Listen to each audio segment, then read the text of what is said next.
గిన్నెలో ఎలా తింటుందో. ఏమండి పొరపాటును కూడా వీటిని పట్టుకోవడానికి చూడకండి. ఈ నోటి దగ్గర ఒకసారి పట్టుకుంటే ఇంక మళ్ళీ వదలబట. మా రాధాగోపిల హైబర్నేషన్ పీరియడ్ ఈసారి రకరకాల కింద జరుగుతుందండి. ఎప్పుడూ కూడా ఇవి మట్టిలోకి వెళ్ళిపోవడం అది జరిగేది. నేను టబ్ ఉంది కదండి, దాన్ని తిరిగేసేసి పెట్టేసేదాన్ని. అటువంటిది టబ్లో నీళ్లు ఉంచుతూ ఉంటే ఈ రాధమ్మ దీంట్లోనే ఉంటుంది. గోపి మాత్రం అక్కడ ఇక్కడ ఇదిగోండి అమూల ఎంత పెద్ద కన్నం చేసిందో అక్కడ, లేదంటే ఈ మధ్య కొత్తగా నాటిన ఈ మొక్క కింద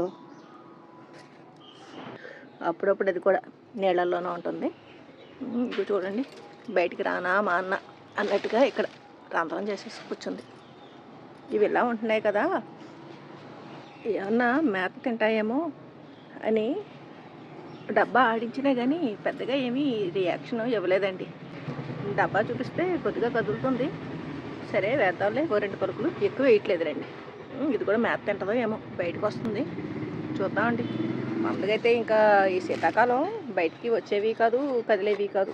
ఈ మధ్య వాతావరణాలు రకరకాల కింద ఉంటున్నాయి కదండి.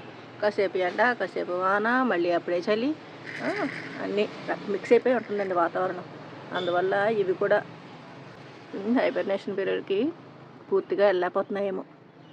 సరే అండి, చాలా తక్కువ వేస్తున్నాను పలుకులు. తింటాయో లేదో వాటిని డిస్టర్బ్ చేయడం ఎందుకు, ఈ పక్కగా వేస్తాను.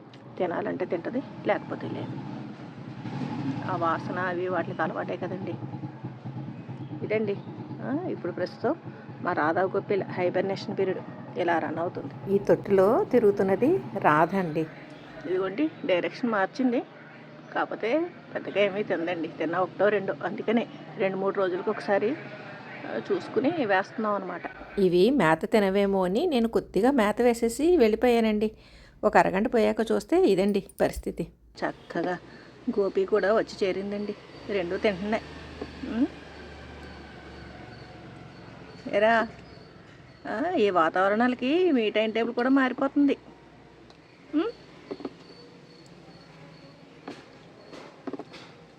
ఏమని చెప్పుకోవాలి మీ గురించి? మామూలుగా అయితే కార్తీక మాసం నుంచి మహాశివరాత్రి వరకు చక్కగా బొజ్జినేవారు. అటువంటిది మీకు నిద్ర రావట్లా.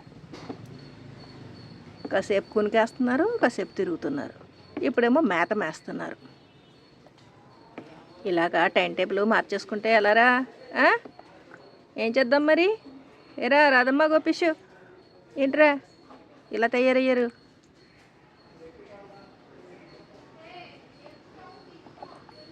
పాపం. అందుకే నాకు కూడా డౌట్ వచ్చి వేస్తున్నానండి మేత. ముందు కొద్దిగా వేశాను, వచ్చి చూస్తే ఇది కూడా కూర్చుందన్నమాట. వచ్చి గోపి కూడా ఈ నీళ్ళల్లో. సరే తింటాయేమో అని మళ్ళీ వేశాను మేత. బాగానే తింటున్నాయండి. ఏమ్మా ఇంకొంచెం వేయినా? వేయమంటారా? చూద్దాం, అది అయ్యాక అప్పుడు వేయచ్చు. మొన్న ఏమైందంటే ఈ రాధమ్మ ఎప్పుడు నీళ్ళల్లోనే ఉంటుంది కదండి, అటువంటిది కనపడలా. గోపి ఒక్కతే ఉంది. అసలు ఎప్పుడు గోపి ఇటు ఉంటుంది కదా, లేదంటే ఆ మూలగానే ఉంటుంది కదా అని మేము అనుకున్నాం. అప్పుడు మా నాగమణి అంది, అండి నీళ్ళల్లో ఉన్నది రాధ కాదండి గోపి అంది. అదేంటా అని చూస్తే గోపియే. నేను ఇంకా రాధ నీళ్ళల్లో ఉంటుంది కదా, రాధ ఉంది, గోపి ఏదో మూల ఉంటుంది మట్టిలో అనుకున్నా. అటువంటిది రివర్స్ అనమాట. గోపి ఉంది, రాధ కనపడలా.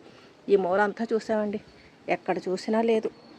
ఈ ఆకులోనేమో చెట్టు వెనకాల వీటికి స్థిర నివాసం కదా, అక్కడ లేదు. కొత్తగా నాటిన ఈ ఫిలోడెండ్రాన్ మొత్తం మట్టి అంతా పీకేసి ఆ వేర్లు మొదట్లో పడుకుంది. ఇది వరకు అంటే గోపి పడుకుందిలేండి, రాదు కాదు. అక్కడ లేదు, ఇంకెక్కడుంది అని చెప్పేసి ఇది వరకు ఒకసారి మీకు వీడియోలో చూపించాను కదండి. ఇక్కడ ఈ పిల్లులు చేసిన కణాల్లోంచి వెళ్ళిపోతూ ఉండేవి. అక్కడికి నుంచి వెళ్ళిపోయిందా అని కంగారు వచ్చింది.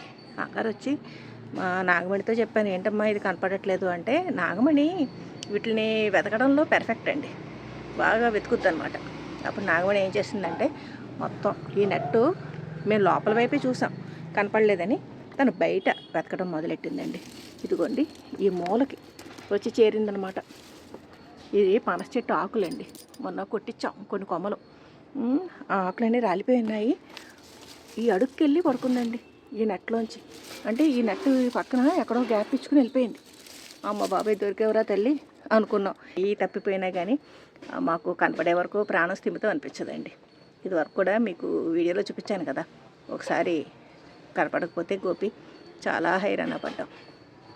మొత్తానికి మేత ఖాళీ చేసేసినాయండి.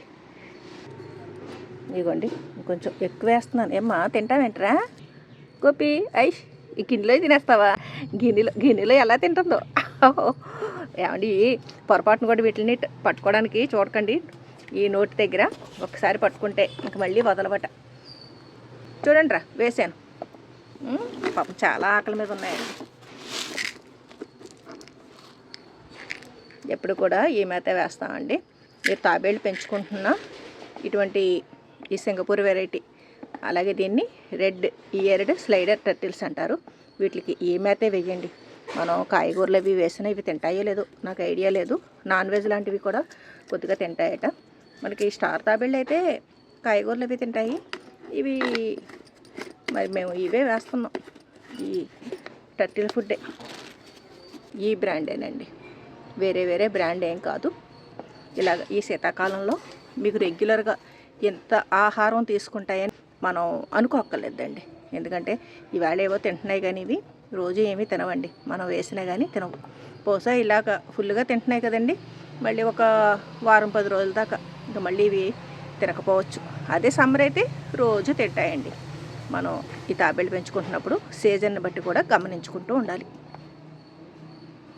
చూశారు కదండి, మొత్తానికి హైబర్నేషన్ పీరియడ్ని అటకెక్కిచ్చేసినాయి మా రాధాగోపీలు. రాధాగోపీలకి మేత వేసి నేను గుడికి వెళ్ళానండి. 1 గంట తర్వాత వచ్చేసరికి పరిస్థితి ఇదండి. మేత తినేయడం అయిపోయిందండి. ఇక్కడ గోపి తిరుగుతుందండి. రాధ వెళ్ళిపోయింది. ఎటు వెళ్ళిపోయిందో చూడాలి. అసలు ఇప్పుడు ఈవేళ ఈ వీడియో ఎందుకు షూట్ చేస్తున్నానంటే, రాధాగోపీలు హైబర్నేషన్ పీరియడ్లో ఒక్కొక్క రకంగా బిహేవ్ చేస్తున్నాయండి. ఇక రాధమ్మ ఏమైందో తెలీదు. ఇది గోపి ప్లేసు, ఇక్కడ లేదు, అదిగోండి అక్కడ లేదు, మరి ఇక్కడ దీని వెనకాల చేరిందేమో. ఇదిగోండి ఈవిడ ప్లేస్ ఇది, ఆగ్రనేమో వెనకాల అక్కడికి చేరిందండి. ఎంత ఫుల్గా ఉంది కదా, ఇక పొజ్జు ఉంటుందేమో చూడాలి. ఇదండి ఈ హైబర్నేషన్ పీరియడ్లో గడికో రకంగా బిహేవ్ చేస్తున్నాయి ఇవి. ఏరా ఇలా ఎన్నాళ్ళు ఉంటారమ్మా? నువ్వు ఈ నీడల్లో ఎన్నాళ్ళు ఉంటావో చూడాలి. అక్కడికి వెళ్ళిపోతావో ఆ మూలకి, లేదా ఆ మూలకో చేరుతావో, లేకపోతే నీడల్లో ఉంటావో, నీ ఇష్టం తల్లి. ఇదండి మా రాధాగోపీలు ప్రస్తుతం ఈ హైబర్నేషన్ టైంలో ఇలాగా ఉన్నాయన్నమాట. ఈ వీడియో పైన మీ అభిప్రాయాలు కామెంట్ సెక్షన్లో తెలియజేయండి. సర్వే జనా సుఖినో భవంతు. Please like, share and subscribe my channel.